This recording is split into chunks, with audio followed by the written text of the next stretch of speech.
Hey heathens, it's Lola here. I wrote a book. What? After much time quietly writing and loudly healing, I decided I wanted to share my story in detail. You may have heard my story of deconstruction and divorce on podcasts, but all the things I've been afraid to say or unable to adequately verbally express are now carved in script. My story takes you back to where I inherited a fear-filled faith and how I demolished the ideas of what love was, and how I discovered a future amid the smoke and rubble. I'm excited for you to get to experience my journey even more closely. I hope that this part of my life gives you hope and makes you feel brave to tell your own stories. My deconstruction memoir, Bludgeoned Faith, is out right now and available on Amazon paperback books or as an ebook on Kindle. If you have Kindle Unlimited, you already have access to this book. Click the link in our show notes and grab your copy today of Bludgeoned Faith by Lola Robbins. Thank you for your continued support. Now back to the show. Hey, heathens, you're listening to the Deadly Faith Podcast where religion and crime collide. I'm Laci. I'm Lola. And this shit is befouling. The mind that was in Jesus, that mind is in me. Without me, life has no meaning. Why would God tell you what I'm thinking and tell you what I've said to my wife or my husband when you're not around? It's because I'm the pastor of the church and I need to know. This is the only place where you can see truth. What does that mean? What is that word? Well, it's another word for desecration. What does that mean? Let's Talk to me like I'm 3. It's violating. It's sacrilege. It's Make it worse. degrading. It's, Okay. How many words do you need? Well, I love synonyms. I do too. Okay, today we are getting into the icky. The Silence of the Lambs? No, not this. Well, maybe. So today we're talking about the Lamb Funeral Home. This is not like... Wait, is it lamb or lambs? The Lambs. Lambs. So there's an S. Lambs. Okay. That's their last name. And so it's a funeral home. It is just baffling and kind of like, what the fuck is what you're going to be thinking throughout pretty much all of this case. It's not super gory in the sense of like murders or rape or things like that. So it's, I want to say like it's a little bit lighter, but it's also still very heavy. So, and wait, is this our last case before Halloween stuff? Well, this is a great episode to end on before we get into the ooky spooky dookies of Halloween, which we are super excited. Oh, should we announce it? I guess we should announce it. We should go ahead and do our announcement that guys. Halloween this year looks different. We do a different theme every year. Yes. For and we love it. the month of October. Y'all love it. And we know that we've been doing this past year every other week uploads. Uh-huh. And thank you guys for being patient with us and respecting us and our time. Very much appreciate that. Absolutely. But for the month of October, we're bringing every single week something incredibly, ferociously sacrilege. Yeah, that was a great word. Yeah. Laci, tell them what the theme is this year. The theme this year for our ooky spooky dookie October. I hate that you say dookie. It sounds like poop. Okay. Is exorcisms. Possessions, exorcisms. And we have found some insane cases to be covering for you guys. And then you are not going to want to miss it. So tune in. You're going to get a new episode every week for the month of October, every Tuesday in October. Boom, boom, boom, boom, boom. I'm very excited. Be excited because we're excited. You're going to love it. Yes. So this is our Last episode before the normal episode before that. Before you get hard launched into holiday season. I don't know. Halloween. Here we go. My brain. Anyways. Happy Honda days. All right. All right. You guys ready? All right. So trigger warnings for this episode is desecration of a body and possible murder. Question mark. You'll understand as we get into it. Great. Is this unsolved? No. Oh, okay. No, but You'll see. Oh my You'll God. See. It's not Proceed. unsolved, but there's a part of it that everyone's like, huh, I wonder. So, Okay. Yeah. Okay. so the Lamb Funeral Home. Funerals and death rituals have been around since basically forever. For centuries, it was usually the family and a religious leader who handled everything when someone passed. That meant preparing the body, holding a ceremony of some kind, whatever that was for you and your religious beliefs, and then burying the person. It wasn't until after the Civil War and the introduction of embalming that we saw the rise of the modern funeral industry with funeral homes, which is what we know today. Mm-hmm. A home for a funeral. A home for a funeral, exactly. Now, before that shift, burial was the way to go. It was the go-to for everybody. Cremation has existed, but wasn't super common, mostly because of religious beliefs. Some saw it as a disrespect to the body and the image of God that he made you in, while others believed that the cremation would prevent the body from being resurrected during the second coming of Jesus Christ. Yes, I was just about to say, my grandparents all will not be cremated because they think that Jesus doesn't have the power to bring... Y'all know you turn to dust, like, regardless. Yeah. Like you're just You bones. get that, right? You're just bones. If And that. Some of y'all are in the ground so long, you're not even that anymore. I was about to say, and then he is gone. Gone.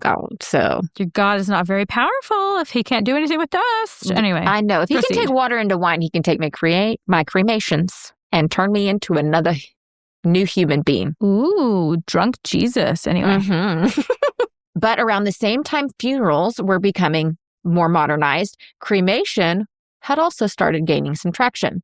A professor named Ludovici Brunetti, it's Italian, yeah, he created a reliable and efficient cremation chamber. And from there, things took off. Over time, cremation became more popular, especially as a more affordable option compared to traditional burials. Even today, we see it as something that's way more affordable than being buried because you don't have to pay for the plot of land. And Did you say Italian? Italian. Ludovici Brunetti. Man, Yeah, he's Italian. From Italy. they be doing it all. Pasta sauce and cremations. That's good. Now, in 1929, a man named Charles F. Lamb opened the Lamb Funeral Home in Pasadena, California. It was a true family-run business, and they took it very seriously. And it didn't take long for them to earn a solid reputation within the funeral world, especially not just like in Pasadena, but the surrounding areas. They were known for treating grieving families with care and professionalism, which made them well-respected.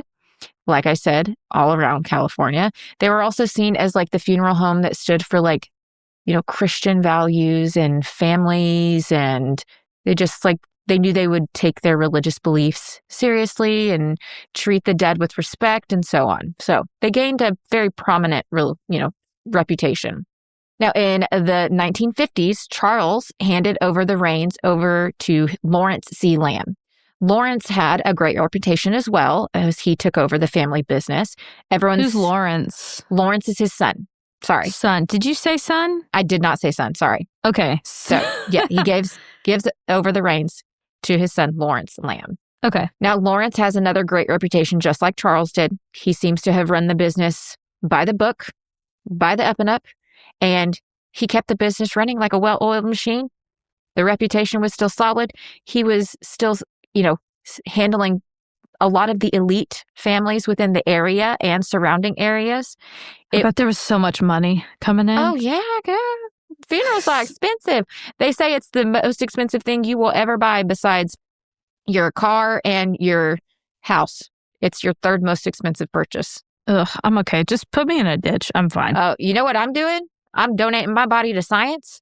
And then That's good. after the medical students are done with me, because I get assigned one medical student for the year, they go over my whole body. They do all the things and shindigs. At the end of the year, they not only cremate my remains, they hold a ceremony honoring what you gave to science what I gave and the to medical science. field? And then they ship my ashes back to my family. Hell yeah. I didn't pay a fucking That's penny. Good. Yeah, that's what That's I'm doing. good. That's what my parents are doing. I was like, thank you.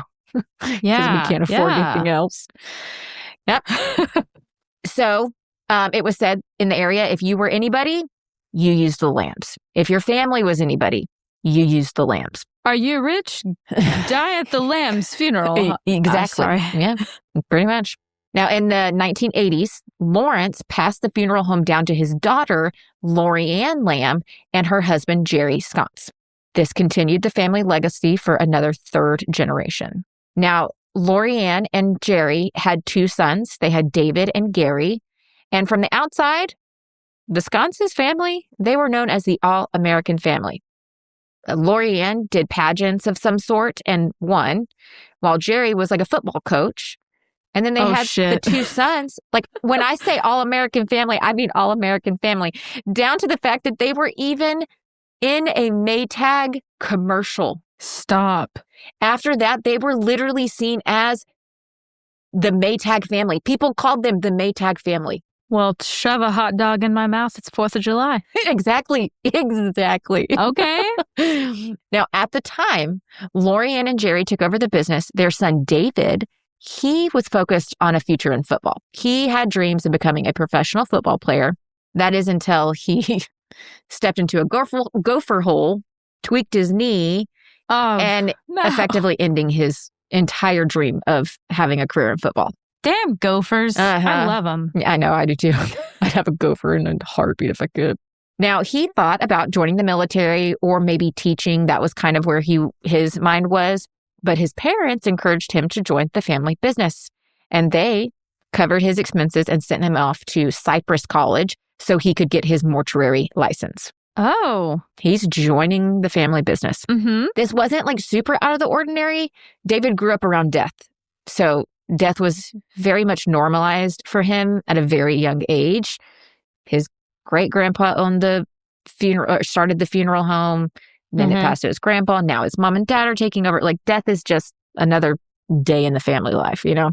Now, around this time, cremation was becoming more and more popular. It was not that it's, like Lola said, it's still seen as something that religious people will avoid depending on your beliefs. But because of its affordability, more and more people are turning to it, especially during this time of the 80s. So in Pasadena, the biggest crematory was run by Mountain View Cemetery. This had been around since the late 1800s, so it's well established. And the Lamb Funeral Home had their own very small crematorium located on Mountain View Cemetery's grounds. It was a very modest setup with only just 2 chambers. And for most of the funeral home's history, they only used the crematorium to cremate the remains of their own clients. That was all they used their crematorium for. So it was effectively rarely used, just maybe 1 to 2 times a week. That is until David comes in the picture. Okay. Is David just burning everything? David's burning anything he can get his hands on. Let's just be honest. No. Okay. David's fucked. He strikes me as an arsonist. I don't know. David's a fucked up man. Okay. Let's just put that straight. I said arsonist, right? And not an arborist, right? You did. Okay. He's not out here trimming some trees. He's planting trees like a son of a bitch. Anyway. He loves our planet. Oh, okay. So while David was in school, he found out that funeral homes without their own crematoriums had to pay around $250 to $300 per body to have somebody else cremate it. So somebody else would come pick up the body, take it to their crematorium, cremate it, take the ashes in a box back to the funeral home. Mm-hmm. Now, this got his wheels turning. Oh, no. He's a money Mongol, isn't he? Oh, yes. I said Mongol. I meant mogul. He's a mongoose. No, anyway. He's a Mongol. I don't know what that is, but he is one. I don't know what it is. He is one, okay? What if he offered to cremate bodies at a drastically lower price? I knew it. He saw it as a win-win. He could help grow the family business and bring in some extra cash. For the Lambs, it only cost about $10 or less to cremate a body when you took into account the cost of the fuel and the cardboard box the body was put in. Literally $10. So David decided to charge just $55. That is literally only 18 to 22% of what other places were charging. I mean, for what I know in the current day is like $500 is the minimum. Yes. So today, yeah, if you're a little bit on the larger side, larger stature, sometimes it's going to cost anywhere from like $800 to $1,000 to cremate you. So That's so cheap. $55 is a steal. Okay. So cheap.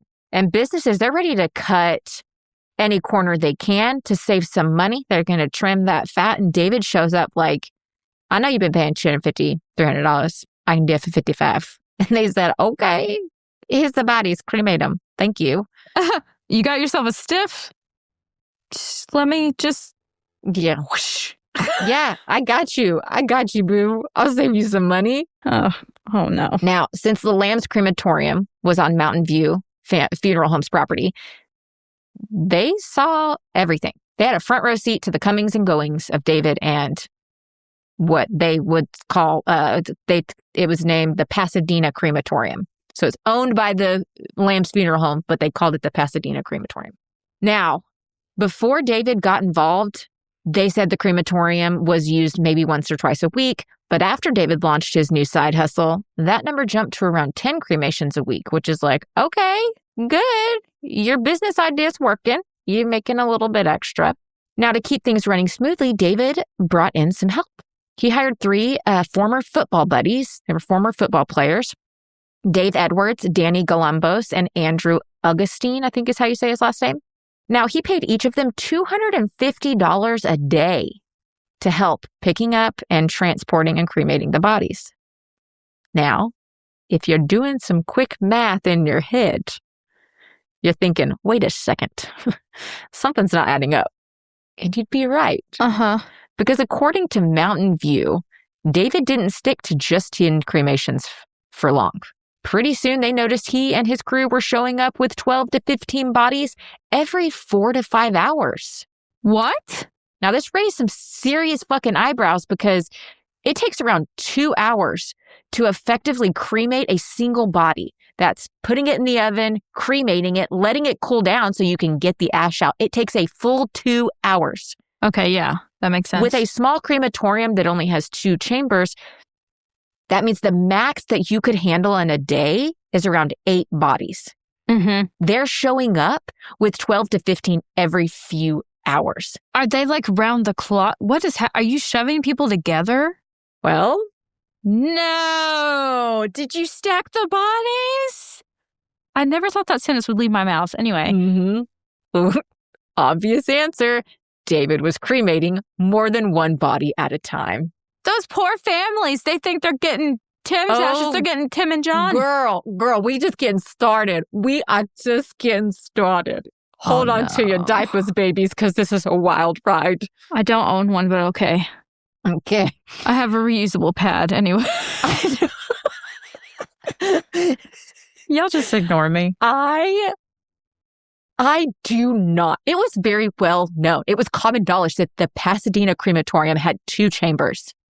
If you have been in this business since the 1800s and you know ethically how long it takes to cremate a body, and he's showing up with 12 to 15 bodies every few hours, the answer is fucking clear. The only way to cremate that many bodies in a short amount of time is by doing multiple at a time. I'm sorry. I may not be understanding the logistics of like how many can you fit into a chamber? Let's get into that. Let's get into that because it is fucked up, okay? Now, for David, sure. This wasn't a big deal.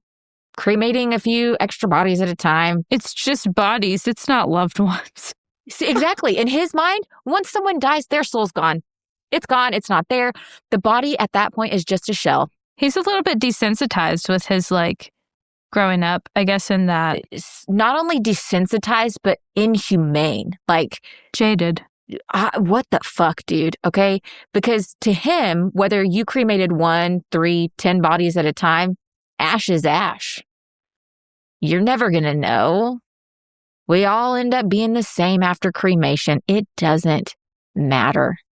Now, we'd say differently in witchcraft, but okay. Now, this means that families received ashes that belong to multiple people and could possibly not even include their loved ones. Yeah, that makes sense. He also justified all of this because it's just a misdemeanor. Is it? Not anymore. Okay. But at the time in the 80s, It was just a misdemeanor. The 80s, man. Doing cocaine, just rock and roll, whatever. Slap me with that misdemeanor. It's no biggie. That's what he thought. It's a series of misdemeanors. Yeah, a lot of them. Now, also around this time, David met a woman named Barbara. They met in like a shopping mall of sorts. She was working there. And they quickly fell in love. Oh my goodness. He was drawn by her beauty and she's Barb. Was impressed. Come on. I know, that's true. She was impressed with his money. Who wouldn't be? Come on. I think he had like a gold credit card. Shut up. That's what a douche move. He was like, I'm going to flash this credit card. And she was like, oh my God, here's my number. Call me. I like your jock voice. I just can't with these. I can't. I feel for Barbara. I really do. But that's literally. Okay, I say that according to David. Sure. It could have easily happened a different way, but he definitely thought highly of himself because he wanted to flash his little credit card and impress her. And that's apparently how she gave him her number. So I wonder if he wore a gold chain too. Oh, I don't know. Like a pimp. He probably wore one on his penis. He was so cocky. Ha! Was that it? Did you mean to do that joke? Because that was good. No. There you go. Now, okay. After dating for a while, they tie the knot and they get married. But at the wedding, things take a very weird turn. Okay. First, David's grandpa, Lawrence Lamb, pulled Barbara aside and asked, Are you sure you want to marry David? Are you kidding? Your own grandfather said, Oh, just wait. Because she says yes. She's like, oh, yeah, I want to marry him. I love him. But then David's grandma, Lucille, does the exact same thing a little bit later. Did Barbara not be like, why is two people asking? I'm sure at this point, two people out of the family, I'm sure she's like, what the fuck? And then David's own father, Jerry, went up to Barbara and said, you know you can back out. Jerry! What a man. Barbara was, of course, taken aback. She was shooken by all this, but she was fully in love with David and fully smitten. And also, you're already at the wedding. Do you know how much guilt you have with like... Everybody's here. They've already paid all this money. Everybody's already here. Like, if you are going to say that to a bride, give them a solid week before the wedding. Even the day before would have sufficed to me. Whatever. Something. Sure. Okay.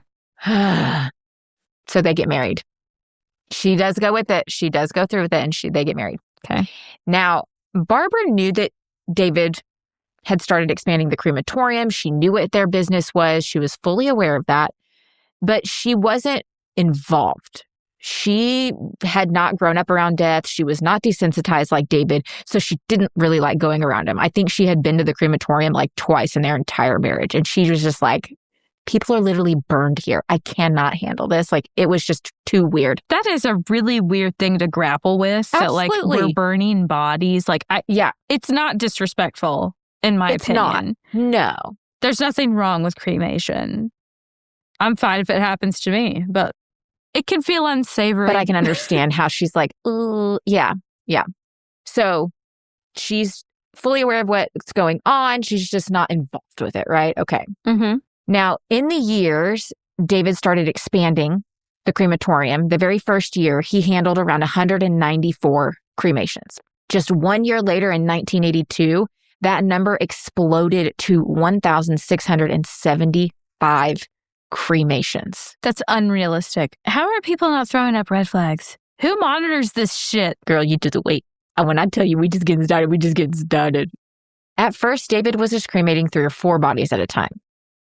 Then it jumped to 8 to 10. Eventually, it turned into something dark and twisted. It became a contest between him and his employees to see who could cram the most bodies into a chamber. Now, as awful as that sounds, it gets worse. To make them fit, they would have to break bones. I was going to say, they definitely contorted those bodies. Absolutely. And then they would use a giant meat hook that you would see in like a butcher shop. Yep. Mm-hmm. To contort the bodies into a very tight position, as if it was some sadistic game of Tetris. Ugh. God. Yeah. One employee said that after a normal cremation, the ashes would fill up maybe like an average mop bucket. Their cremations were so large, they were filling up multiple 50-gallon barrels. And they said that after a, quote, good burn, they would fill up 9 50-gallon barrels of ash. Okay, I just want to say, alongside that, so when you're typically like kind of scraping out the ash and everything, when you don't have a lot of ash, there's not a whole lot of dust and like fly up. But when you have that much, how many bodies did they all just breathe in? Yeah. You know, like... Absolutely. I have questions. Yeah, right. Ugh. Yeah. So now you understand when I said that some families most likely didn't even receive ashes of their loved ones. Yeah. Because if they're cramming that many bodies, there's a good chance that the ashes you're receiving, not a one of them. So what was the max amount that they got in? Do you know? At this time, I think it was around like 15 to 20. 15? Yeah. How big are these things? These chambers? They're big, but they're not that big. That's what I was thinking. They're not. Oh my God. It's like they packed them in like sardines. Sardines have more room than what they did to these bodies. Oh, I hate that. The unrest. Yeah. Okay. Now, David's his like go-to guy for running the crematorium, it was a guy named Johnny Polarana, I think is how you say it. I don't know how you say his last name. Now, he was a former gang member. A lot of his employees were former gang members or people that had run-ins with the law. Why is that? Because he's doing some shady shit. So he needs people that are willing to do some shady shit for a good chunk of money and keep their fucking mouth shut. Okay? So he's hiring gang members, ex-cons. Not that ex-cons, he's hiring some bad dudes, okay? Like not well put together. He's hiring people that he knows he can exploit. And he's hiring a ton of Hispanics. Yeah. So in my opinion, it's like, okay, that's a little racist because... That's exploitation. Yeah, exactly. Like you know that they're struggling. And so you're like, I'm going to get you in here. And now when he brought him on board, David was paying him around $6,000 a month. A month. In the 80s, that would turn out to be $16,320 in today's money. I can't even imagine that. I cannot imagine that. So I can kind of understand why they'd be like, you can pay me that much to throw these ethically dead bodies? Like, I didn't kill these bodies. These aren't murdered bodies. These are lawfully dead people. I'm just throwing them in an oven and cremating them. Okay. That people have consented to giving you to burn. I can see in a financially struggling person's mind how they could get to this point. Don't agree with it, but I can understand it. Now, as David's cremation numbers started skyrocketing, a lot of local funeral homes were left scratching their heads. I mean, we know how he's pulling it off, but back then, the idea of cramming multiple bodies into a single cremation chamber, it was pretty out there. So most people just didn't even consider it as a possibility.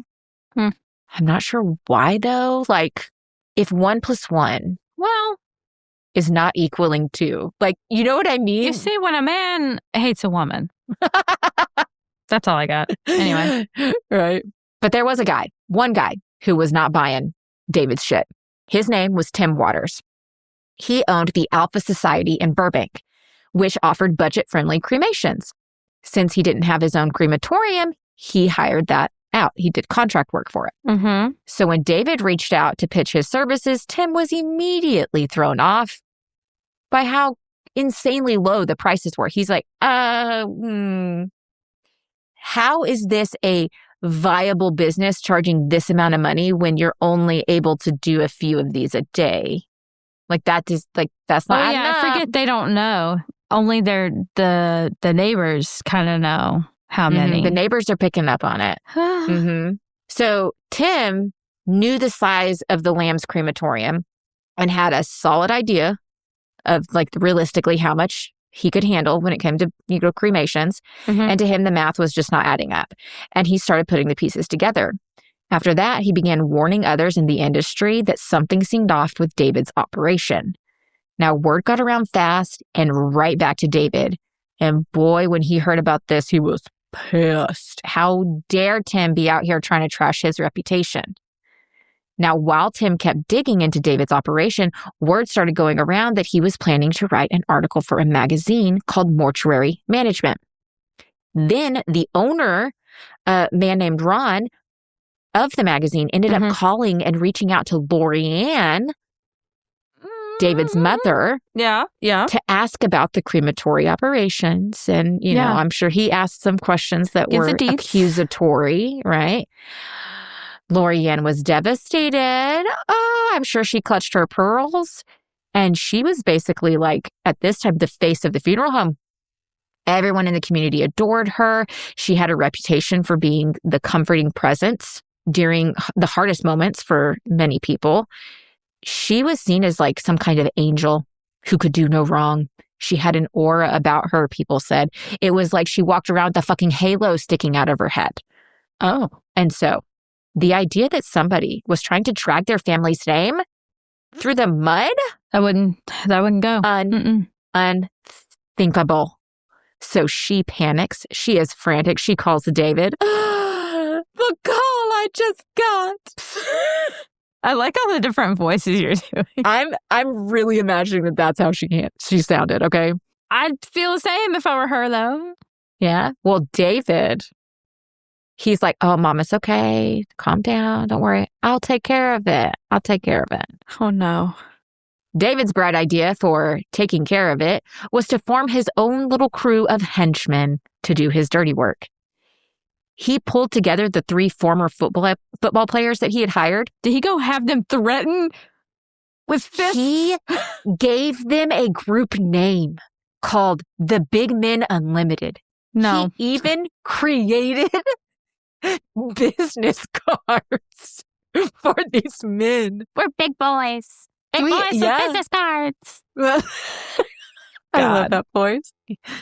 Now, his brilliant plan, shut down the bad press. End it right at the root, okay? So he sends the boys to jump Ron at his home, the owner of the Mortuary Management magazine. I knew it. It was going to come down to violence. And the goal was simple. Scare him enough that he wouldn't dare publish anything that was disparaging against him or the Lamb's funeral home. But they didn't stop there. A few of them later stalked Tim Waters, and one night beat him up so badly. It was brutal. We actually have a picture of his injuries. It's over on our Instagram if you want to take a look at it. The poor man, his whole face is pretty much covered in blood. It's a black and white photo that I have. So it's like, you can tell though, you know? Now, strangely enough, 2 weeks after this incident, Tim Waters dies at the age of 24. The autopsy revealed that he had had a heart attack. But rumors started swirling pretty fast. Supposedly, Tim and David had gone out to dinner to, talk things over. And during that dinner, David allegedly poisoned Tim. Now, David, to this day, of course, denies these allegations. And he claimed that the only contact he ever had with Tim was like in the beginning, like offering him, to do the cremations. But since it was a heart attack, it was considered a natural death and it was never investigated. Was he buried or cremated? He was buried. Oh, okay. Now, one day, while Johnny, the head of his crematorium, David's crematorium, he brought along a friend to help him out. Now, this guy is in the documentary, but he stayed anonymous. Like, he's literally blacked out in everything in the documentary. Oh. You cannot see him. I think they even might have just slightly changed his voice. I'm not sure. Why do I love when people do that, when they slightly... It's like the garbled, deeper voice. I will say, if you watch the documentary, it's called The Mortician. I think it's on HBO Max. If you watch the documentary, he is probably the most honest person in the entire documentary. Like, I was like, I trust you. I fully believe everything you're saying. I'd let you watch my drink at a bar. Nope. I don't think I'd go that far. So why do you trust him? Guy, I trust what he's saying. Like, I trust his version. Why do you think he's being so honest, though? I'll get into that more at the end. Okay. So, because I don't give too much away. But I, like, this guy, I'm like, I believe you're the one telling the truth here, okay? Mm-hmm. Now, he's there. He shows up. He's helping Johnny. Now, while they were working, David showed up and he lost his shit. He told Johnny he wasn't supposed to be bringing people around here. You know, like, you know what we're doing. You know it's illegal. Like, what the hell are you bringing people around? Quiet operation here. Yes. Now, David had grown also paranoid during this time because I think this was right before Tim passed away. And so he knew Tim had been, digging around. So he was getting a little paranoid. But then right there in front of this random guy, David just casually asked him to toss a body into the chamber. The guy did it. After that, David looked at him and said, "Want a job?" No. No joke. And, the pay was great. It was not just great, it was phenomenal. So the guy agreed on the spot. He also was a former gang member. So he was no stranger to doing unethical or shady shit. So he was like, for this amount of money? Fuck yeah. Yep. And then David gave him a warning and said, "If you fuck me over, you'll be my last burn." Okay, what a line, though. Sorry. I know. I was like... That's like from a horror film or something. That is. I was like, ooh, that's actually good. As much as I hate to admit it. Now, you would think that the horror stops there. I know it doesn't, unfortunately, though. it doesn't. It doesn't. It's not even close, okay? The horrors persist, but so do we. Okay. The whole thing went way beyond stacking bodies in cremation chambers. David was obsessed with squeezing every fucking penny out of the business, even if it meant robbing the dead. Yep. They started stealing jewelry right off the dead bodies.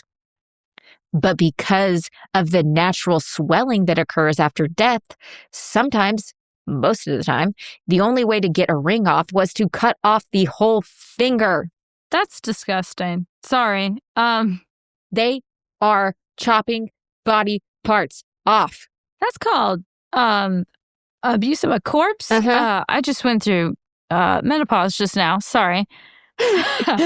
Old woman puberty. Yes, Mm-hmm. That's abuse of a corpse. Yeah, but it didn't stop there. Because you know what they did back in the 80s and 70s and 60s and stuff like that? Cocaine. Oh, yeah, they did a lot of cocaine. Lines and Off lines of of mirrors. cocaine. Absolutely. They also use gold as a filling for your teeth. Oh, yeah. So they would use a pair of pliers and a crowbar. And they would yank the teeth out of these dead bodies. We don't use gold anymore in fillings? I don't think it's very common, no. I think you can still, but it's not very common. Sure. Now, one former employee even said that they'd strip the clothes off of the bodies and resell those too. Literally squeeze it every penny out. Yep. Is the family not asking for these things, though? So apparently a lot of these cremations were from like the county.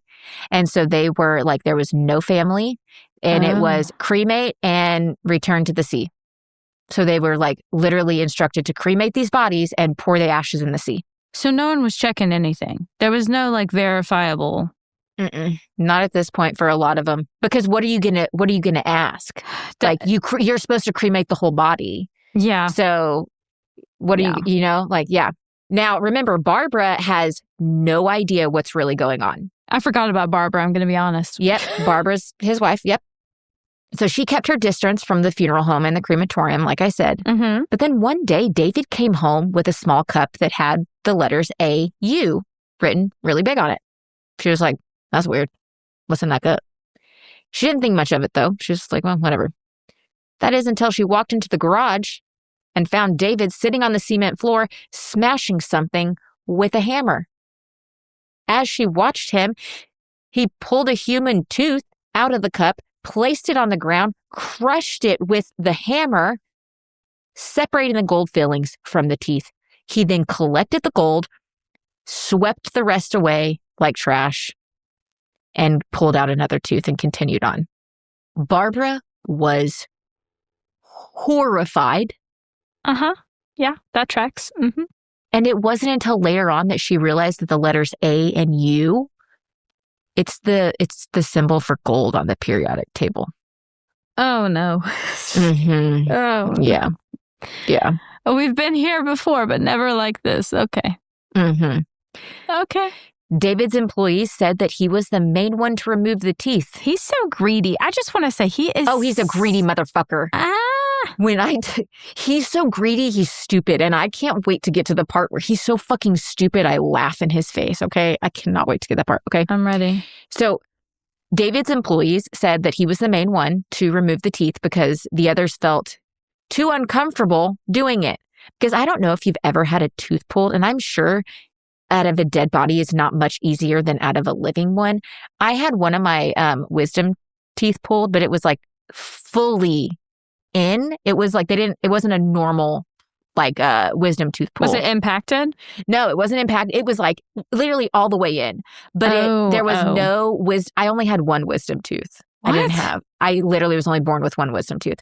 So when it came in, they were like, oh, it's fine. But then after about 4 or 5 years, since there was no other tooth at the bottom to stop it, it just kept coming down. And they were like, eventually it's probably going to cause you some pain.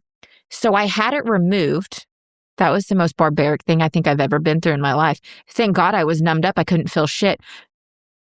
But the pressure and like literally he had a pair of pliers and he just yanked the tooth out of my face. And I wanted to melt into the chair. It was insane. Insane. Okay. Now he's over here, just crowbar and pliers, just breaking jaws, ripping teeth out. Because he doesn't care. He's about to cremate the body anyways. When this man, he took the phrase waste not, want not to an insane level, okay? Insane. It's weird to think about someone working in the funeral industry just having like no regard for another person's remains, you know? Yeah. Like the way you put it earlier with the whole breaking jaws, like imagine him just like pulling apart the mouth. Mm-hmm. Oh God. Okay. That's horrifying. He would sell like the teeth or the gold. He would make, one employee said, around $30,000 extra a month just from selling the gold that he removed from the bodies. How much gold was in their teeth? Well, when you're stealing gold from as many bodies as he's cremating, it adds up fast. Yeah. Guess so. Of course, in the documentary, David denies that he was the only one to do it. He was like, his men did it too. But he says that he only did it a handful of times. And the only time he did it was when the family requested it. But I thought these people didn't have families. They were like, I just want the gold back from my loved one's tooth. Can you pull that out? And sure. What the fuck? Sure. He also tries to claim that it was a family thing. Like his entire family did this. This was normal. And he makes the allegation that even his grandpa would say, instead of say, like when you like take a picture and say cheese, like smile, say cheese. He would say, smile, say money. But I looked it up. That's a very common thing. It's not like a lot of people say money because it makes a wider smile than cheese. Money. It makes it a wider smile. Cheese. I don't know. Yeah. Why am I trying? Anyway. You're practicing. Now, we know that his cremation has his services, his volume has increased to about a little over 1,500 a year, right? Yeah. By 1983, he had ramped up operations to 3,487 cremations a year. In 1984, the number jumped again to 4,350. But then in 1985, it takes another wild leap to 18,021 cremations. 18,000? 18,021. Okay.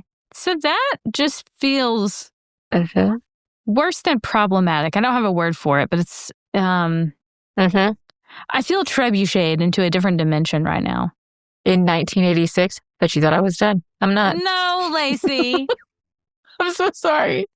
In 1986, David oversaw a staggering 25,285 cremations. I could have gone my whole life not knowing. Right? Now, to keep up, the crematorium ran 24/7. This became a full-time... I was going to say, did they just like run these people ragged working? Mm-hmm. This became a 24/7 IHOP. Like this was the, what is it? What's the other one? Not IHOP. Waffle House? Waffle House. This became a Waffle House type situation. 24/7. We don't close. Rain, shine, storm, hurricane. We are cremating bodies. Okay. I have a question though. You may not know this, or you may, I don't know. So with how much money that's coming in, and how many bodies now that they're like on average dealing with, did they expand the crematory? Because not at this point. Okay, so they're still operating with 2? They're still operating to this point. At this point, they're still operating with 2 chambers. And they're fitting about 20. At this point, I don't know how many bodies they're shoving in there to handle that number. They're probably whacking like limbs and stuff off to just throw in there, I guess, at this point. Yeah. Yep. Oh my God. Now, one night, the anonymous employee I talked about, he was on shift when he decided to step out and get high. He was like, I need to smoke a bowl, baby. Well, he planned to come back and shut everything down, lock everything up before going home. But he ended up falling asleep. The next morning, he woke up to a frantic call from Lori Ann that the crematorium was on fire. Yeah. Now, the blaze was so intense, it burned the entire building to the ground. Now, you might be thinking, oh, that's so poetic, you know, like you've been doing some unethical shit. We're going to burn your building to the ground. Yeah. It's like the dead have come to take their revenge. You'd also think, though, that since his entire crematorium was burned to the ground, like pretty much to the ground, there's pictures on Instagram, go check it out. You would think that this would put a stop to David's business. Yeah. At least a pause, maybe temporarily, maybe, hopefully. Nope. How is he going to operate, though? He kept picking up bodies like nothing had happened. Most folks just assumed that he was using another crematorium while his was like possibly being rebuilt. Is he burning them in his backyard? No, it's worse than that. How is that? What's worse than in the backyard barbecuing? I know. The remains of loved ones. Yeah, I wish. Is it in a seedy motel bathroom? Well, I'll tell you. Soon, the California Air Quality Control Office started getting a bunch of complaints from the Hesperia area out in California. They were reporting horrible smells, constant smoke and flames coming from a place called Oscar's Ceramics. One local businessman was especially very adamant that he said he was smelling burning bodies. He was like, I don't know what the fuck they doing over there, but they are not doing ceramics because I smell burning bodies. Apparently you know it when you smell it. I don't know. He wasn't just guessing. He knew. He saw it? No, because he was a military veteran who had helped liberate Auschwitz. Oh, shit. He knew exactly what that smell was. Ugh. He was uniquely qualified to tell you what that smell was. Yeah. That's a crazy, qualifier, but super credible. It's just like... No, sir, how did you know that's burning bodies? I helped liberate Auschwitz. Yeah, that's the thing. No more questions. How would you know? How would they know? Yeah. I would know. Anyway. I would know. And that was the neighbor. That was literally the person right beside Oscar Ceramic. Think about the flashbacks that guy must have had. Oh, poor guy. Ugh. Okay. Now, the air quality team, they decided to look into it. After a little digging, it was revealed that Oscar Ceramics was owned by, surprise, surprise, David Scott's. Oh, I was going to say Oscar. No. Nope, we don't know who the fuck Oscar is. You said surprise, surprise. No. Like it was going to be obvious. I thought David Scott's was obvious. No, Oscar owns Oscar Ceramics. I know things. Oh my gosh. Well, on paper, the business Oscar, was supposedly making ceramic tiles for NASA and the military. What? Yeah, I know. I am befuddled.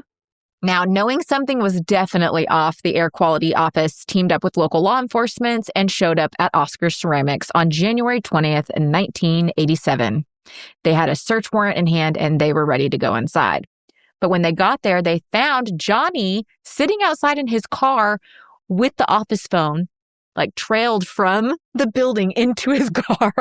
And they were like, hey, my dude, like taking a business call in my car. What you doing? And he's like, oh, I just work here. They're like, what's burning? And he goes, I don't know what's in the kilns. Like, I don't know what's in there. I just get called when they're loaded and I'm told to come. Oh, it's a vase. Turn it on. Just one. And they're like, okay, but like, why are you out here in your car? And he's like, it's too smoky in there.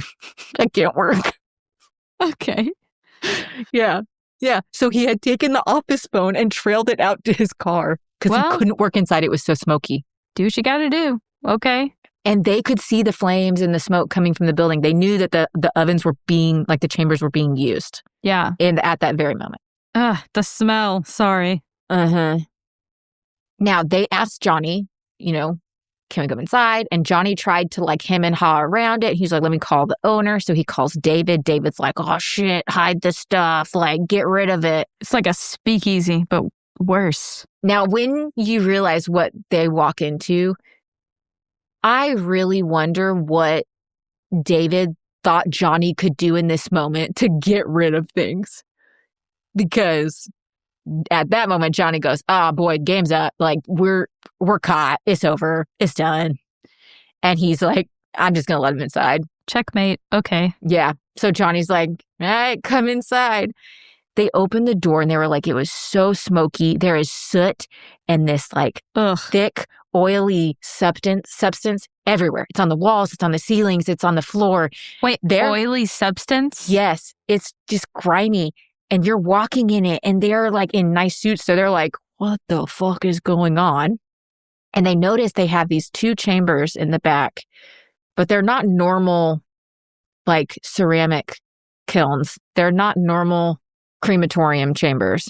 They're massive, huge crematorium type chambers. Homemade crematorium chambers. Oh my God. And they're like, hey, Johnny, you need to open that. And Johnny said, no, I ain't fucking open that. He goes, you want to open it? Do it yourself. I'm not opening it. Because he knew what was in that oven. He knew what was burning.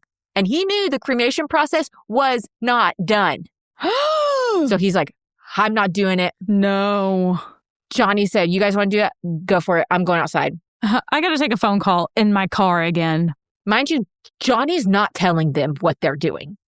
He's still playing like, oh, no shit. Yeah. It's a vase. Oh. Yeah. Okay. So they turn the oven off. They let it cool down. I'm okay. And then they open it up. All they see is hundreds of partially cremated remains. It's a horror. There's bones everywhere. There's half burned bodies, and it's just this massive pile. It's not gruesome, but I do have a picture of it where you can't really see anything specifically, but you can just see how big the oven is and like the pile of stuff and it's a black and white photo, so it's like you really can't tell specifics, but you can get the idea. Oh my God. There were around 200 bodies in each oven. They had built these custom cremation chambers in order to handle massive amounts, like massive volumes, okay? Now, this is disgusting because we all got some fat on us, okay? Is that what the oil on the walls? It's literally fat. Oh, not only that, shit. there was a, like... No.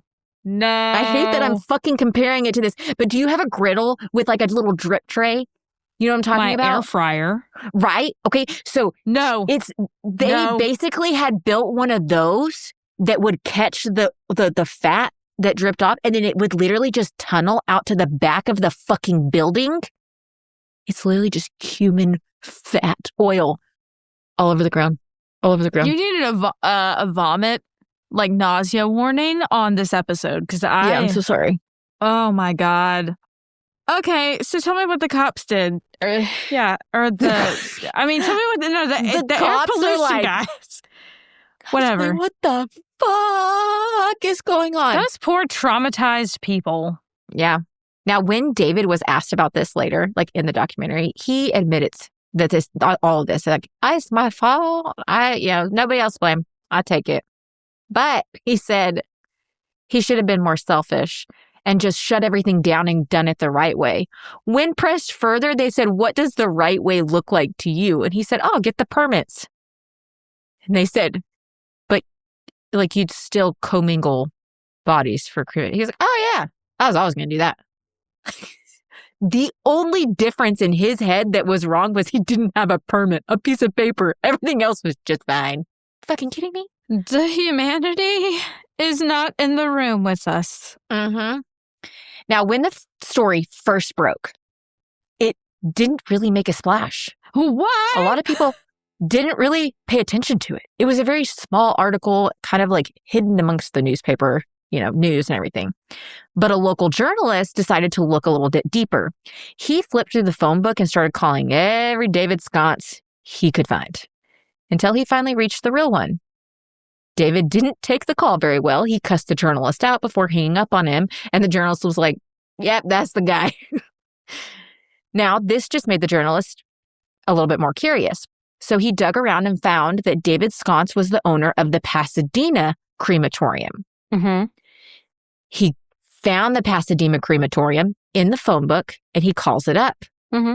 But when he calls it, the person on the other line says, hi, Lamb's Funeral Home. How can I help you? No. And he was like, oh, shit. All the dots are connecting. And he's like, whoa, this is a much bigger story than I expected in the beginning. This is huge.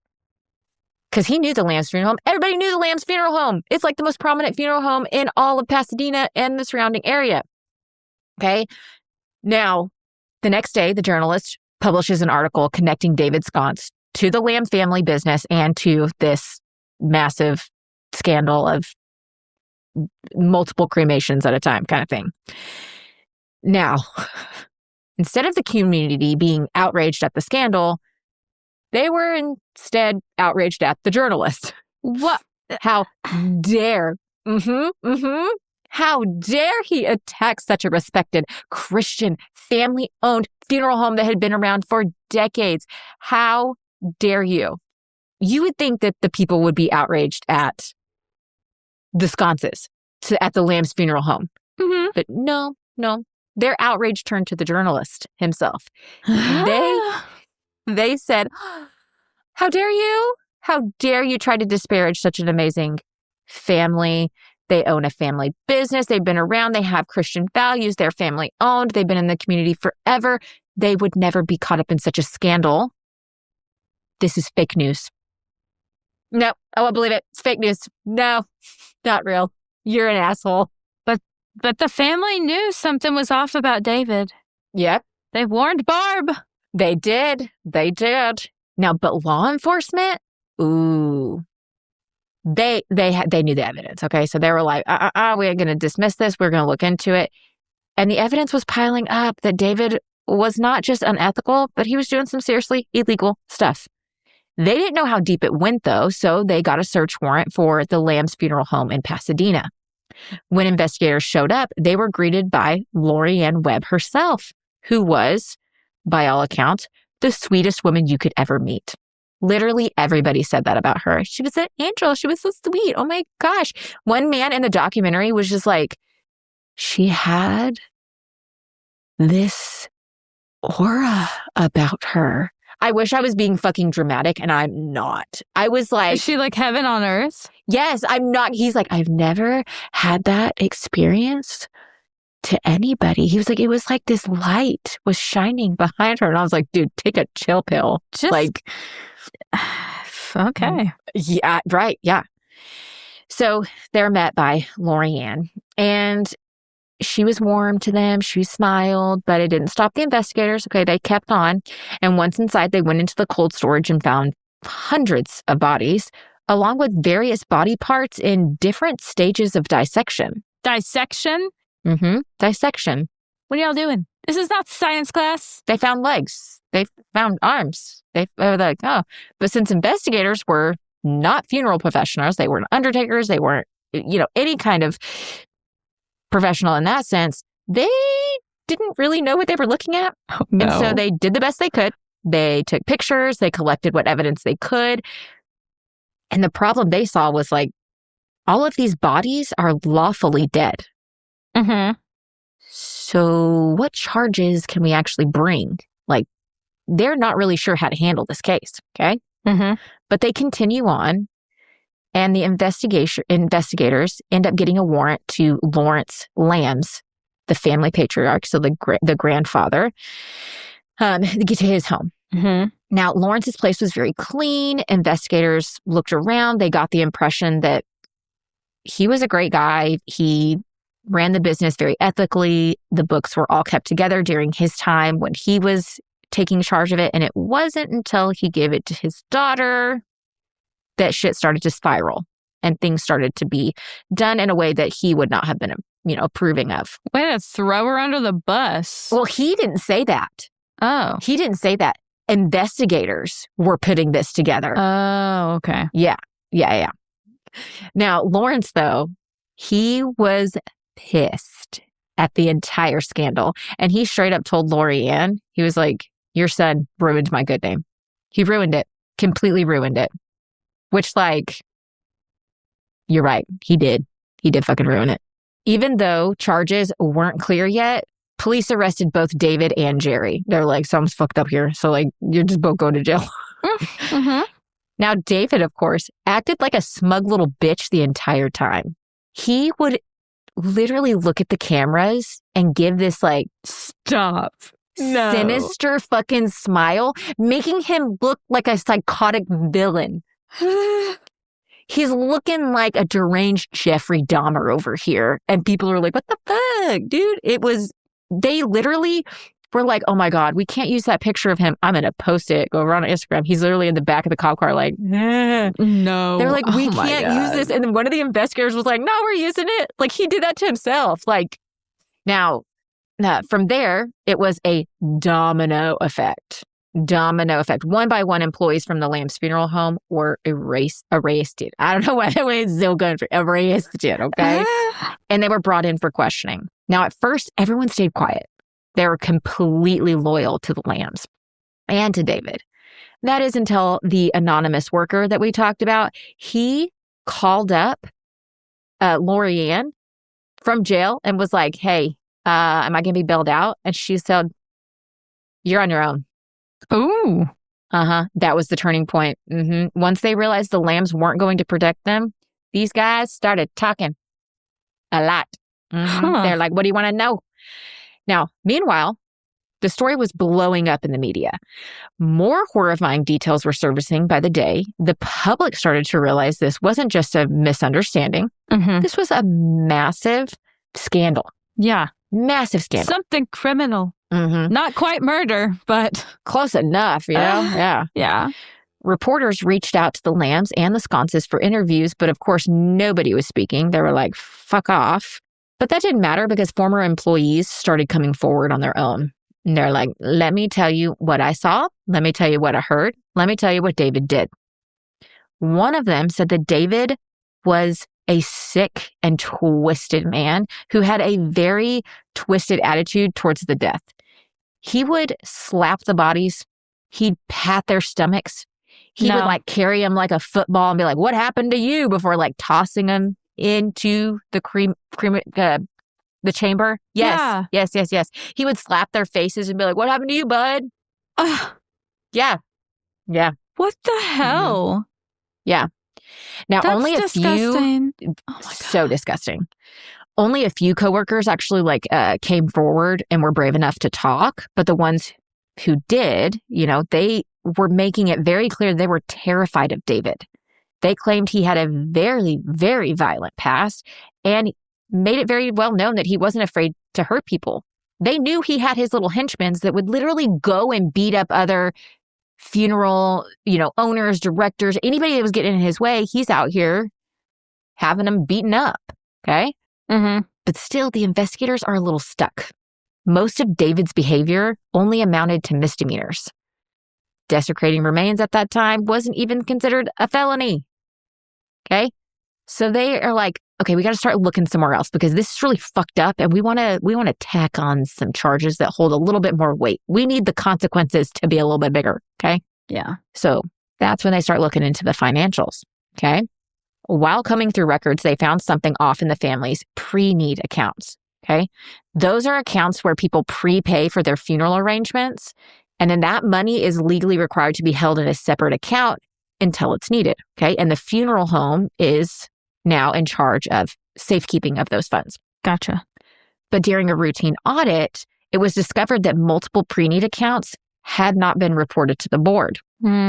Again, highly unethical and also illegal, highly illegal. Now, at first, when they brought this to her attention, because this is an audit that happened prior to the scandal, Lori Ann, oh my God, I'm so sorry. I had no idea that happened. Oh my gosh, huge mistake. We'll fix it right away. I will be on that tomorrow. We'll take care of it. Don't worry. Don't you worry. I'm so sorry. Now, this is also the same guy that was like, she had an aura about her. Yeah. So he was like, okay. Sure. Whatever you say. I love Take care you. of it. You're so sweet. But when investigators looked deeper, they found she hadn't reported any of the accounts. She did not take care of it like she says she did. Instead, she moved the money into different accounts that were gaining interest. She gained $90,000 in interest off of those people's funeral funds, which is considered grand theft and is a felony. Yeah. Yeah. I'll say so. Now, with this solid felony charge now in play, the investigators brought in the county coroners to kind of take a look over the case. Like, what do you see here? Like, you kind of understand this more than we do. Now, they showed up and they start looking at the photos taken from inside the Lamb's funeral home. Now, at first, when the investigators had gone in, they thought that these specific photos that had been printed and framed and hung up, they thought that they were of the embalming process. But when the coroners took a look, they said, that's not embalming. They're harvesting human body parts. Oh my God. Yep. It gets worse, guys. The Lambs had been harvesting all types of organs, tissues. For what? Anything that they could sell. Why are you selling it? According to a former driver, when bodies were brought to the Lambs or David's crematorium, staff would rush out to inspect them. If one looked viable for donation, they'd mark the box with a big old Sharpie donor before taking it into cold storage, where it would be then dissected and pieced apart. So they're all in on this. Oh, this is a family business and a family criminal enterprise. Absolutely. It's like now, being part of a gang, but like the lamest gang in the world. Absolutely. You don't even have jackets. No. Idiots. None. Now, and just like that, the funeral home that once stood on faith and family values was exposed for what it really was, a horrifying front for one of the darkest funeral scandals in U.S. history. In U.S. history, okay? Now, David claims he first got the idea to harvest corneas after chatting with somebody who was doing it. But this guy was actually doing it legally and ethically, okay? Sure. But that guy, when telling David about this, it started getting David's wheels running. He's like, I'm already processing 1,000 bodies a month in my facility. Now, even if just 100 or 200 of these bodies, if their corneas were viable, that's a lot of money. And he's just burning it. In David's head, he's like, I'm literally burning money. I can't be doing that. Oh. David, how much money do you need? Fucking seriously. He had so much money. He was literally buying a few of his employees cars on top of paying them a ridiculous amount of money every month. He's literally buying them cars. Like, here's a car. We're an ethical business. Sign me up. But no. I know, right? Mm-mm. Now, since David was, like we said, he's always chasing the next dollar, he launched his own harvesting operation. He established the Coastal International Tissue Bank, which, of course, he ran right out of the Lamb's funeral home. He brought in professional organ harvesters from legit California businesses to help get things off the ground. Well, he could afford it, so. Then he started networking with organ and tissue businesses across the country. Okay. Eventually, they landed a deal with Carolina Biological, a company that paid $100 for a pair of lungs, $750 for a heart, and $500 for a brain. Why only $100 for lungs? Maybe because a lot of people were fucked up from smoking. I guess. Really. Now, technically, it's illegal to sell human body parts, right? That's illegal. Yeah. But they found a loophole. Instead of charging for the organs themselves, we're going to charge you for the time it takes to harvest that organ. Yeah, we're paying for your time. We're not technically paying for the organ. Loophole. I hate how... Yep, I agree. You didn't say a word. I get it. Now, David's first shipment to Carolina Biological brought in a jaw-dropping... I just want you to guess. Actually, you're going to guess. How much money did his first shipment off to Carolina Biological make them? Is it $80,000? Am I close? Not even in the ballpark. Up or down? Up. 500,000. No, it's higher. No, it's not. Yes, it is. 750,000. Bing! Really? It is 3 tickets on the Titan submersible. I don't know what that is, but okay. Yes, you do. Never mind. Like, yes, you do. Yeah, I forget it. Submerged and it never came back anyway. So, oh my God. Yep, $750,000 For the first shipment? First shipment. So his justification, like I said, I can't talk. Why waste it? You know, it's like burning cash. I ain't gonna fucking do that. So the body was already dead in his head. Why not use it all? Like I said, he took the phrase waste not, want not to an insane level. Okay. The company ended up selling literally everything. They sold off bones, corneas, full eyeballs, hearts, lungs, brains, tissue. Pretty much you name it, they sold it. As more of this story is coming out, the community's attitudes towards Lorraine shifted fast. She'd always been seen as the heart of Lamb's funeral home, the kind, comforting face that grieving families turned to. People trusted her. Mm-hmm. And now, betrayal like no other. Everyone used to say Lorraine was sweet and innocent, but honestly, in my opinion, that bitch was wrapped up in all of this. I think she was some of the brains of the operation. Like, she was not just complicit, but like a driving force in it. Yeah. She also raised David, so I'm just saying. Now, one of the company drivers even said that when he picked up bodies, Lorraine would call and be like, hey, hun, can you check the body? Is it still warm? Are the eyes dry? If the eyes are dry, we have some droppers in the console. Make sure you drop them in and like keep them moist before you get back to the funeral home. This is sickening. Yeah. Now, that's not exactly something you say if you're not involved yourself. Yeah. So now, in my opinion, she wasn't just involved in the organ harvesting side of things, because Lorraine also kept a container of ash. I said Lorianne, sorry. She also kept a container of ash in her office at all times, along with a chart. This chart detailed exactly how much ash should be in an urn depending on the person cremated. So a man, full-grown man, 5 to 7 pounds of ash. A woman, 3.5 to 5 pounds of ash. Children, 11 to 22 ounces of ash. A baby? Yes, a fucking baby. Just 1 envelope of ash. Meaning they didn't even have the fucking decency to cremate a little baby by itself. why did it leave my brain that it's not just adults or like old people?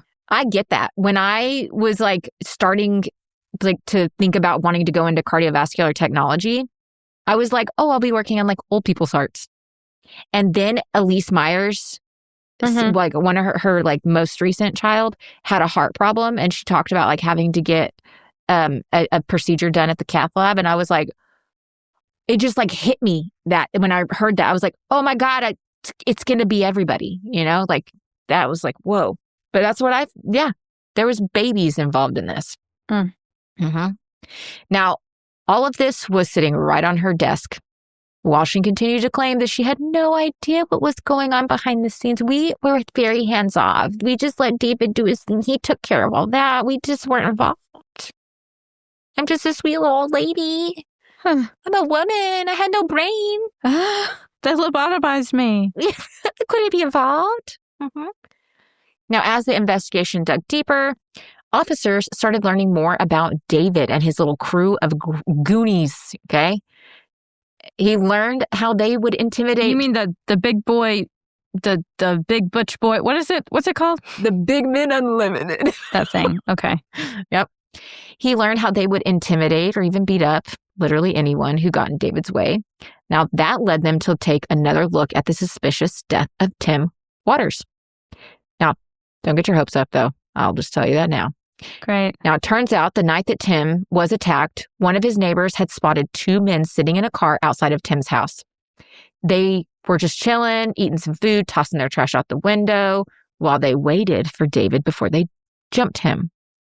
After the assault, investigators had actually collected that trash, and it had been in an evidence storage locker for those few years. So they decided, I'm going to process that evidence now. And they scanned it for fingerprints. One of the fingerprints came back to one of David's henchmen, effectively connecting David Sconce and his shenanigans to Tim Waters himself. Now, that led them to Danny Galumbo. That was the fingerprint. And when they brought him in, he ended up confessing to everything. And he even claimed that Tim's death, David bragged about it. David bragged about poisoning him. Oh. So investigators revisited Tim's autopsy and found that the coroner had actually saved some tissue samples. So they were like, sweet. So they run the samples and they were retested. And it came back positive for oleander. Now, oleander is a type of flower, like a flowering type plant, and it is highly toxic to humans and animals. Very, very toxic. But it's also found literally everywhere in California, like on every street. Now, with that, charges start really piling up against David, Jerry, and Lorianne. Lorianne. I keep saying her name wrong. But anyways, David mostly. He's getting the most charges. Now, Jerry and Lorianne, when they went to a hearing and were given these charges, they were each granted a $5,000 bond. But David, the judge was like, nope. And his bond was set at $500,000. His lawyer tried to argue it to get it down, but the judge was not having it. She straight out said, hey, if this was up to me, it'd be a lot higher because David is a serious threat to society. She specifically called him a menace to society. She's not wrong. Yep. So right after that hearing, David was hauled straight to jail. Straight to jail. Do not pass go. Do not collect $200. Get in your little jumpsuit. Now, one of David's former cellmates was a guy named Scott. Okay. Now, Scott said you could just tell that something was off with David. He was like, those screws were highly loose. According to Scott, David would get excited talking about things that were downright sadistic, and he would never shut up. He was like, the man did not know when to shut up. He'd just go on and on and on and on, constantly rambling about different ways to kill people, different ways to poison someone. Not only poison them, but poison them without leaving a trace. Yeah. And this guy, he's in the documentary. He's very much like, oh, you've seen some shit kind of guy. And he was like, the first rule in jail is like, you don't talk about your crimes. Yeah. Don't talk about your crimes. And David's over here like, blah, blah, blah, blah, blah, blah, like a little gremlin and won't shut up. One anonymous employee later said that David had made an oleander juice mixture, and during the dinner with Tim, Tim had left to go to I'm assuming like the bathroom, and that's when David poisoned Tim's vinegar and oil. So it was like an Italian restaurant. Apparently oleander is very bitter, and so putting it in the vinegar helped mask the taste of it. Now, also, oleander is known to affect the heart, and Tim died of a heart attack. So, yeah, dots are connecting, okay? So now comes another suspicious death. This is a man named Ron Jordan. He had worked at Lamb's funeral home, but he quit. Now, allegedly, this was because he saw the shenanigans that were going on. He saw how unethical it was, and he was like, I don't want to have anything to do with this. No, I'm good. So he quit. But he told David, you don't have to worry about me. I ain't gonna say shit. Like, I just want out. Like, I'm good. But then 2 weeks after he quit, Ron was found dead in his apartment, hanging from a rope. It was ruled a suicide, but people close to him were not buying it, because many in the industry believed that David had to have had something to do with it.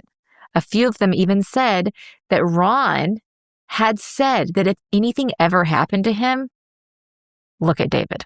The eerie statement that always rings true. If someone tells you that phrase like, oh, if you find me dead, this person did it. Yeah. I feel like 9 times out of 10, that person did it. It's on the money. Yeah.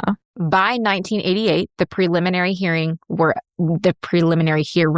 were underway. Now, this was for all three, Lorianne, Jerry, and David. Now, it lasted 6 months, okay, and involved 99 witnesses and laid out dozens of charges against everyone, David, Jerry, and Lorianne. Now, family members of the deceased gave heartbreaking testimonies about what it was like to learn that their loved ones were completely desecrated. Not only were they commingled and cremated together, their hearts were cut out, their brains were cut out, their eyeballs were cut out.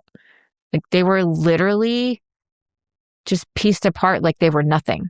Also, former employees testified about David's explosive and erratic behavior, saying that he constantly would threaten to kill people and would physically push his employees up against walls if they stepped in a line or did something that he didn't like. He was just awful. During the hearings, the judge, a man named Lewis, quickly became the target of David's delusions. David claimed that Lewis was obsessed with him. David thinks everything's about him, though. I can't with this man. Now, while in a holding cell, David even scribbled on the wall, quote, "Lewis will die." Now, 2 inmates later came forward saying that David had tried to hire them to kill the judge. Now, in the documentary, David claims, oh, no, I didn't say Lewis would die. I said he would die of AIDS. Because the man's like so frail, like he had to be riddled with AIDS. But they literally show a picture of the wall of where he wrote it. It literally says Lewis will die, and there's a box around it. Nowhere does it say of AIDS. I'm like, okay. He never claimed he was a good liar.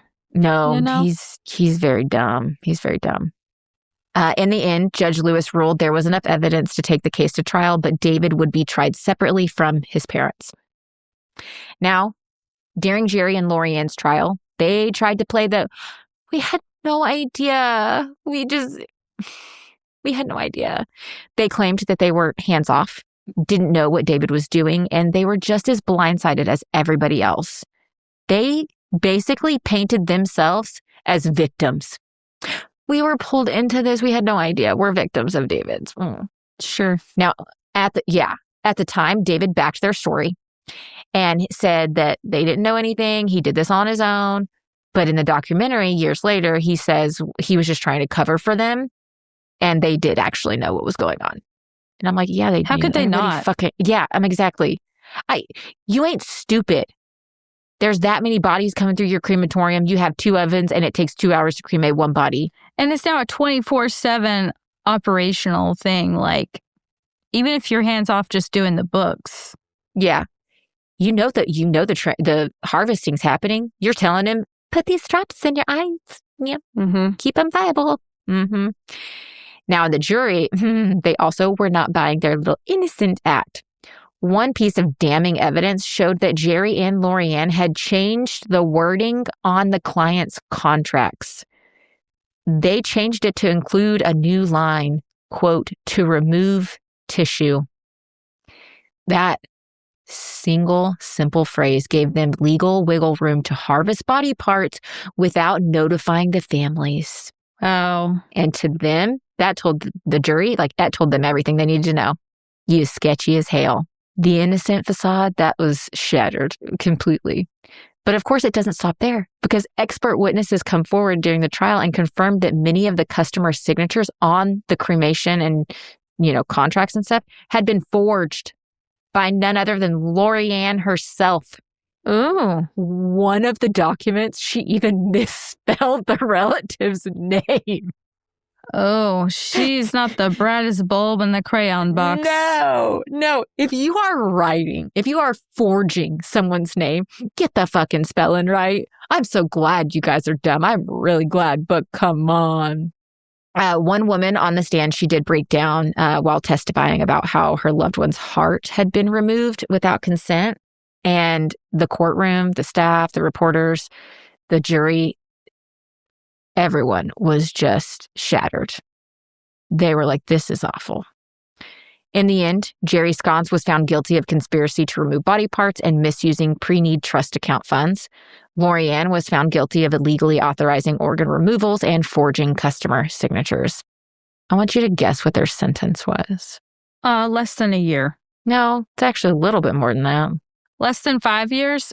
3 years and 8 months each. Wow. Yep, that's all they got. And I bet that David, since he had already kind of served some time, that, it was even less technically. Well, David's not in this trial. Oh, that's right. David's trial's next. Yep, David's separate. Okay. So when it came time for David's trial, the new judge dropped several of the charges. Why? Many of them relating to the conspiracy to commit murder. Why? Oh, so that's why we can't nail him for murder. I can't fucking imagine, okay? So David ends up taking a plea deal. He pleads guilty to mutilating corpses, conducting mass cremations, and hiring men to assault rival morticians. For all that, he got 5 years in prison. Investigators and prosecutors were pissed. They went, are you fucking kidding me? A judge literally said that he was a danger and a menace to society. And then a new judge said, yeah, you're good. We're just going to drop a lot of these fucking charges, even though they had over 99 witnesses at the first hearing. Are you kidding me? So they were convinced that David had murdered Tim Waters, and they still wanted to hold him accountable. So they tried to charge him with Tim's murder. And they're like, we're seeking a death penalty case. You're a fucked up man, right? But when they exhumed Tim's body, they discovered that his organs had been stored in a plastic bag beside his body within his, what is it called? Casket. Now, it was easy to exhume his body because he was kept in a crypt, above ground. So it was pretty easy to get to his body and find these. So what they wanted to do was they wanted to test these organs and see if there was any oleandrin jenna, any kind of derivatives from an oleander plant. But because the organs had been so decomposed, they said it was like chocolate pudding. Yeah. So it's you do the best you can. Sure. So they used some kind of mass spectrometer machine in order to try to test for oleandrin or oleandrin jenna. But test after test after test came back negative. Now, the scientists said that one of two things could be going on. The sample could be so chemically complex due to the degradation, it's not picking up the oleandrin or the oleandrin jenna. Yeah. Or it's just not there. David did push for them to test the remains and to exhume Tim. So he was adamant, I did not do this. Now, due to the test being negative, they didn't have anything to stand on, and the charges were dropped. So after serving their time, David, Jerry, and Lori-Ann walked out free. After that, they moved to Arizona to try to start over. But can David stay out of trouble? No, the man cannot at all. And this is the piece that makes me so fucking happy. It's hilarious. Like, you are so stupid. He gets a job as a bus driver, okay? And the company gave him a stack of tickets. And they said, sell these tickets. They're $20 a piece. And he's like, cool, I can do that. But then David gets the fucking bright idea to produce his own tickets and keep the money for himself. He's quickly found out. Yeah. Discovered. Like, they quickly discover all of this. And they find that he has 400 fake bus tickets on his person that he had created. And he's arrested and charged with a Class 2 felony for fraud. Yeah. He got 5 more years in prison and was ordered. This is the funniest. This is funny. He was ordered to pay the money back, totaling $358. Oh my. That's all he made off this little fraud before he was caught. And got another 5 years. Not his most successful scheme, but a scheme nonetheless. Now, it was during this jail sentence in Arizona where David and Barbara finally get divorced. David, this is according to him, he was the one who chose to split with Barbara. And it's because she started seeing another man. And he was like, in his mind, he said, she lost my trust. And once you lose my trust, you don't get it back. Like, there's no getting it back. So it was over. When I heard that, I went, excuse me? Who's the one that is literally sitting in jail for the second time now after massively lying to your spouse about some very fucked up shit? Yeah. Who lost whose trust in this scenario? Trust is a weird hill to stand on in his case. Yeah. So, somewhere during one of these jail stints, okay, like, this wasn't in the documentary, but I found this online, and so I had to like tuck it in here. I'm assuming that it's during his first jail sentence, but I'm just going to put it in here. David also tried to hire 2 hitmen to kill one of his former Mortician rivals.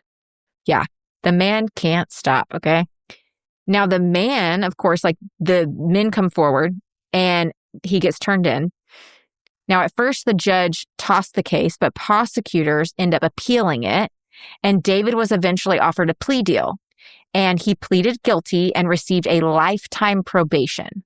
Now, this lifetime probation has a very strong, like, clause to it that, like, if you violate your probation, it is a life sentence. After that, like, you violate your probation, straight to jail. You stay there forever. Okay. Supposed to. Now, naturally, David, again, could not keep himself out of trouble. After being released, he moved around for a bit before landing in Montana. He's divorced now, so he's just hopping around. Where in 2012, he was charged with stealing a gun and trying to sell it. Now, the problem? He wasn't supposed to be having a gun because that's against his probation. And also, stealing's illegal. So, 2 parts of that. Now, in the documentary, David tries to claim that someone gave him the gun and then he tried to sell it. And then when he tried to sell it, it came back that he wasn't even supposed to have it. And that's where they tacked on this charge and everyone's out to get him. It's not his fault. Sure. And he even tried to say, I'm not a gun guy. I'm not a gun guy. Okay. No, you're a fire guy. We got that. Now I want you to keep that in your head that he says, I'm not a gun guy. Keep that in your head. Now, because of that probation violation, David was sentenced to 25 years to life. So I guess that's kind of the sentence. They said it was a life sentence, but I guess it's 25 to life, and then it's maybe you'll get paroled. But again, he gets paroled. He spends about like 11 years in jail before he was paroled in 2023. So David is out and walking around free with us right now, out in the world. Yeah. While David was in prison, his father, Jerry, passed away. After that, Lori-Ann completely cut him off. has not had any contact with David. He said he has no relationship with any of his family. Well, I think they're all better off that way. Mm-hmm. I agree. To this day, David shows zero remorse. Zero. He refuses to take accountability for literally anything and still blames everybody else for his problems. He claims that he's just like misunderstood, and that if people just listen to his side, they get it. And that people need to just they need to get their emotions under control. This is just a dead body. I'm okay. I like my emotions where they are. Right. I like them. During one of his interviews, David starts to tell a bizarre story. Before I tell this story, I also want to say that the anonymous man, he had said, the former employee, when they asked him, how many murders or suspected murders do you think David may be involved in? And the guy went, I think 3. Yeah, about 3. Okay. So we have Tim. Mm-hmm. We have Ron. Mm-hmm. So what's this third one this guy's mentioning? Well, during this documentary series, David starts to tell a really bizarre story about returning to the crematorium with Barbara late one night. Now, according to him, a man came out of nowhere and held a gun to his head. Barbara supposedly tries to reach for his gun that was supposed to be in the car door, except it wasn't there. David claims that it's not there because it's at the shop because it had jammed and it was getting some kind of work done on it. But he, when he's telling the story, he's like, it was getting the blah, blah, blah, blah, blah, blah, blah, blah done. He listed off the work. I thought you weren't a gun guy. Exactly. Thank you. Now, while he's telling this story, the crew pauses and is like, hey, we got to change batteries or something. They're pausing him because they got to do something. And they're telling him hold on to that. This is a good story. He's like, oh yeah, it's a good story. It's a true story. It's a true story. And the motherfucker still can't stop talking. And he goes on and he literally says, I could tell you more, but I can't say it on camera. All I'll say is, do you think I found that guy? And it's just quiet. And then he goes, there's 3 things I can talk about. You have to promise not to tell, though. The camera operator responds with, then I don't want to know. I don't want to know. And David just smirked and said, it'll never come back. It can't come back. Okay. So the guy literally says, I think he was involved in 3 murders. And these are the 3 that we can question. Big old question mark. Yeah. Because of the Lamb Funeral Home scandal, laws were finally changed and new regulations were passed, including random inspections of crematoriums, which is great, needed that all along. A felony charge for removing valuables like gold teeth, jewelry, clothes, things like that from a corpse, and a felony for cremating more than one body at a time. The fallout, it left hundreds of families traumatized. Yeah. Yeah. Some were so shaken, they now insisted on being literally present at the crematorium when their next loved one died. Mm-hmm. Yeah. Just to make sure that there was no desecration, no commingling, no selling off of body parts or dissections, harvesting, nothing. And honestly, I can't blame them. I would probably do the exact same thing. If you go to a mortuary school, this case will most likely be talked about because a lot of the regulations that we have in place are because of David Sconce and the Lamb Funeral Home. What a tangled ass web we weave. Mm-hmm. Yeah, it's called The Mortician. It is on HBO Max. It's a 3-episode documentary series. It's still really good. You can kind of put a face to the name. You can hear David talk. He's just an arrogant asshole. Yeah. I bet he is. And I think that was his first interview since this whole thing. Yeah, it's interesting. Anyways, hard right turn into palate cleansers. Do you have one or do you? I've got one. Okay, go.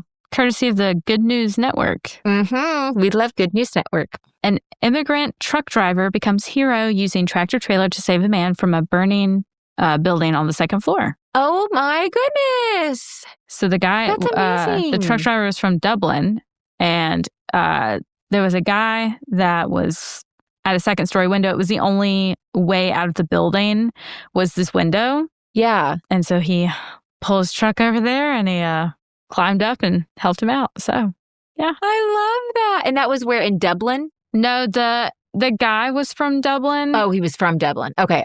We needed a good humanity story after that one. I mean, yeah, good people still exist in the world, still you know, exist. like people are still good at heart, you know. The guy who, the truck driver, he said that when the firemen came over, they said, "Grand job, buddy. Thanks for that." And then I went to go finish my deliveries for the day.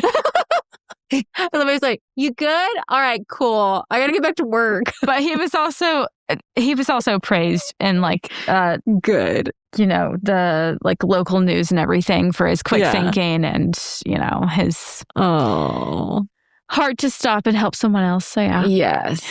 What about you? If you follow me on Instagram, I'm sure I have posted it by now, and this is like months later, but I'm so excited. Right before Lola and I started recording, a couple hours before, my husband gets home. It's the coolest thing ever. He gets home and he like comes in the back door and he's like, "Hey babe, come here." And he just always has this kind of like shit-eating grin when he's trying to surprise me. And I was like, "What'd you get me?" And he's like, "I didn't get you nothing." And I was like, "Then what is going on?" So we're walking out our backyard and we get to right before we get to the gate, he's in front of me and he goes, "But my mom got you something." And I look in our driveway and my mother-in-law is standing there with her arms out like, is it Vanna White? Vanna White from, you know, and she's like, "Surprise, happy birthday." And standing beside her is the 6-foot rooster from Tractor Supply. We all know Laci's wanted one of these since forever. Years. I was so excited. Now, today is literally a month until my birthday. So she's like, "I know it's early, but 1, I was afraid they sell out. And 2, I have nowhere to store a 6-foot rooster." So true. So she called my husband and was like, "Are you working?" And he's like, "I'm about to get off." She was like, "I need your help." And so he came and helped her get it over to our house. I was like so ecstatic. I was like, this is the best gift ever. I told my husband, I was like, "Your mama set a very high standard. You got to beat for my birthday." And from here on out, that is the greatest gift Laci would have ever received. I love it. She has totally embraced like my quirkiness. Like she got me one of my favorite Christmas gifts this year. It's like the most random ass thing, but it's like my favorite. She got me a chicken carrier. It's literally like a fucking purse. You put your chicken in. Yes. That was funny. And I look at her, I was like, "I'm going to use it." And she goes, "I know you are." I know who you are. I know who you are. And I'm like, I love my chickens. So good. Our dogs have been wilding tonight. They're antsy. They need to go out. I don't know what they need to do. If you hear my dogs wrestling in the background, they are just, I don't know what's going on. Lola's dogs are barking. We're having a night. It's okay. Night.